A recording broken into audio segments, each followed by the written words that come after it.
I want. I turn a business out of nothing into something I love. What's going on, y'all? It's your big homie, the Armchair Operator, and today we are going to do a first shots video on a shotgun that really needs no introduction. Today we are going to talk about the Mossberg 590A1.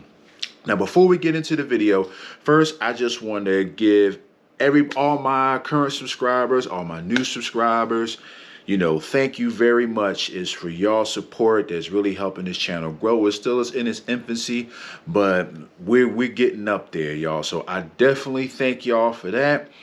I'm at about a little over 700 subscribers right now. So we're in actually almost late November of 2023 as I'm recording this video. So if y'all could please help me to hit 1,000 subscribers before the end of 2023, that would be awesome. So definitely thank you so much for coming through. And with all that being said, we're going to get that out of the way. And let's talk about this shotgun, the Mossberg 590A1. Okay, y'all, so without further ado, here we are. There's the big fella right here. This is the Mossberg 590A1. As you can see, this here is a big boy. This is the 20-inch model. Now, before we dive into this, first thing we're going to do, we're going to do a clear check. Chamber is empty. There's no shells in the chamber. There are no shells in the magazine. Don't know if you can see that. The firearm is clear. So let's talk about this gun. So this particular shotgun really is kind of the gold standard of the pump action shotguns, I would say, these days. For years, Mossberg and Remington was running neck and neck in quality. When you're talking about those particular manufacturers, you're talking about the Remington 870, which is very well known, and then you're talking about really the Mossberg 500, which is also really well known. Both guns have really been out for decades. I think maybe since as early as the 1950s, but both guns have been out for a long time, and both guns have seen a lot of different iterations over the decades. Now, a lot of people say that the Remington's quality has gone down over the years, while Mossberg has stayed pretty consistent, if not gotten a little bit better. I can't really speak to that, but what I can speak to is the fact that Mossberg makes some great shotguns, and this is a prime example of one of those great shotguns. Now, the Mossberg 500 series is really a family of shotguns. And if you look at, think about tiers, right? So if you heard of the Mossberg Maverick 88, that's actually in the family of the Mossberg 500 series of shotguns. It's kind of their lower price budget tier model. So really, you get like the bare bones 500-esque experience with the Maverick 88. And the Maverick 88s generally come at a good price point. A lot of them new or sub $300 in a lot of places. So that's a great starter shotgun if you want to get into a shotgun, if you want to get a home defense shotgun and you don't want like a whole lot of different features and things like that. A Maverick 88 is a good way to go, in my humble opinion. The next one up from that would be like your baseline Mossberg 500. And I actually have a Mossberg 500, and that Mossberg 500 was my very first shotgun. In fact, it was my very first long gun that I ever purchased. And I've had that thing for years. And real quick, as we get into the video, I'm just going to do like a quick comparison between my 590A1 and the 500 model that I do have, just to so y'all can see. So there are some differences, but at its core, they're both pretty much the same gun. Now, from there, if you want to go, oh, and by the way, the Mossberg 500 is kind of like the middle of the road in terms of tier as far as feature set and things like that. Now, if you want to go to the higher tier as far as that particular family tree, now you're getting into the Mossberg 590s. And there are many different iterations of the Mossberg 590s. Especially nowadays, you got your plain Jane 590, which still features some upgrades over the Model 500 in terms of the trigger group, in terms of the sights a lot of the times, and things like that. Then you have tactical models, you have field models, you have hunting models. But just to keep this simple, just think of the 590 as like the higher trim level, kind of like a car. Like you got your entry level, you got your mid level, and then you got your higher end tier, like your top tier luxury model, for lack of a better way of putting it. And with the 590s, you actually have like a different tier or I would say different subgroups within the 590 series. That's probably the better way to explain it. Like, for example, you got your regular 590, then you have your 590S model, which takes the mini shells, and I think some of them jokers could have 15, 14 of those mini shells, those and I think they're like 1 3/4 inch mini shells in them things, and they could also take your standard 2 3/4 inch shells. So that's really cool. Then you have the 590Ms, which are magazine fed. And then you have what we have right here. This is the 590A1. So what goes into the 590A1? Well, for one thing, the 590A1s were designed to meet the stringent requirements of the U.S. military and law enforcement. And this is actually one of the few, matter of fact, I think it was the only pump action shotgun to pass the stringent mil-spec requirements that was set by the DoD. So there's that. So this particular gun is basically a 590 that's been optimized for rugged duty use. So I'll give you an example. The difference between this particular 590 and say some of the others like the 590S and also the Mossberg 500 is this heavy wall barrel. Now, the advantages of having a heavy wall barrel, well, by the way, this is a 20-inch, by the way. This is a 9-shot, so this is an 8+1 shotgun. 8 in the tube, 1 in the chamber.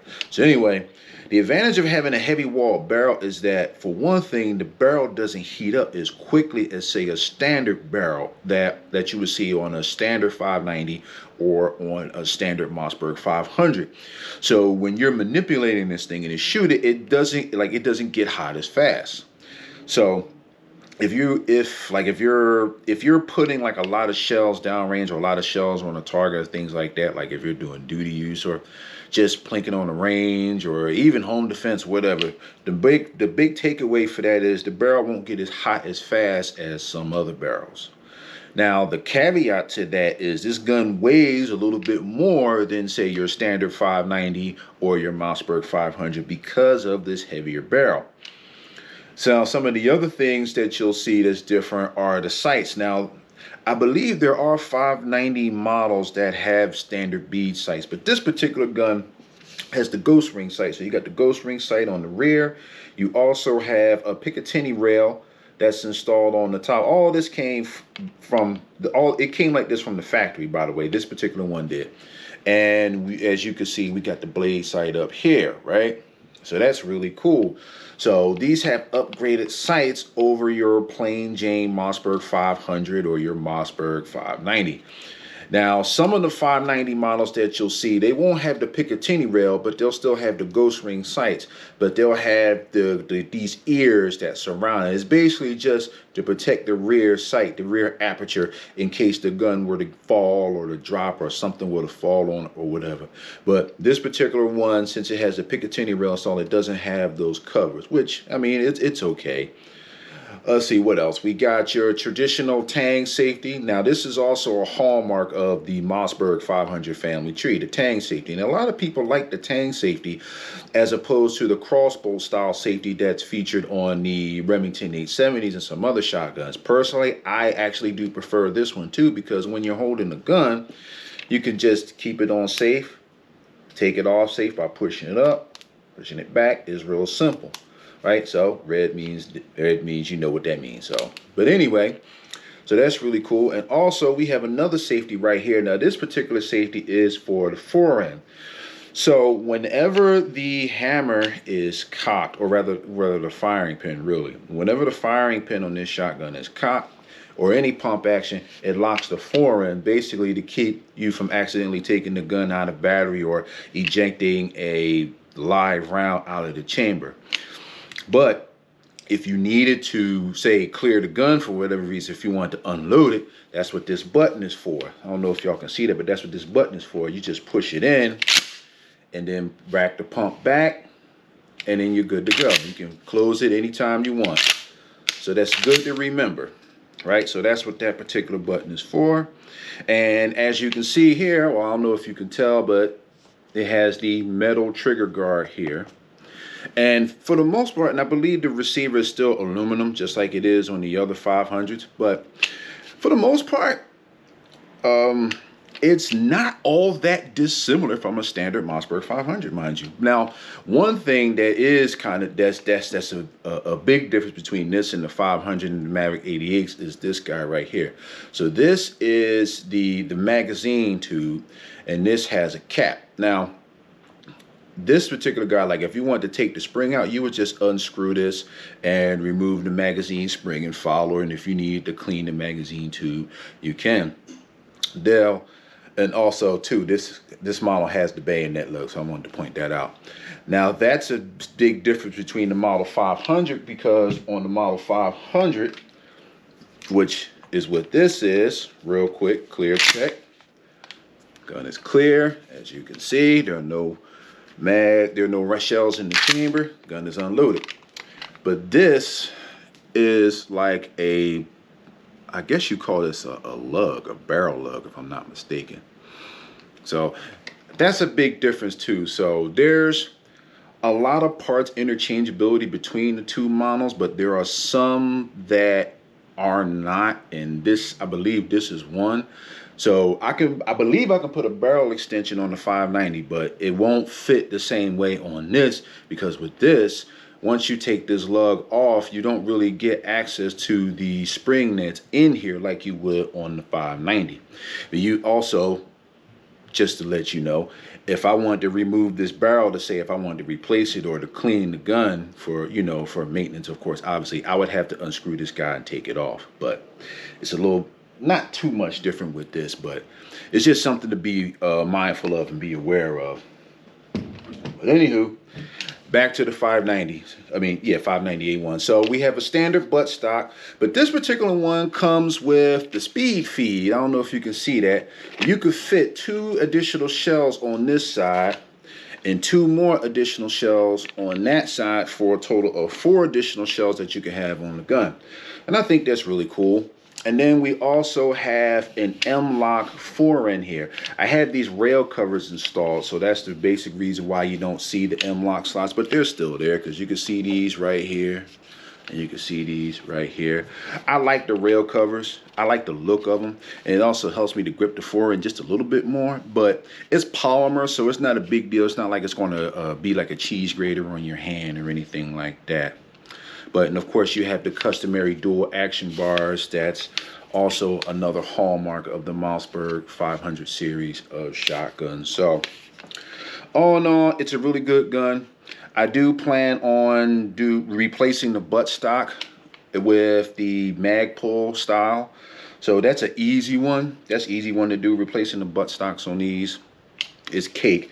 As you notice, my Mossberg 500 is not stock. This is actually an ATI M4 style adjustable stock that I put on this thing years ago.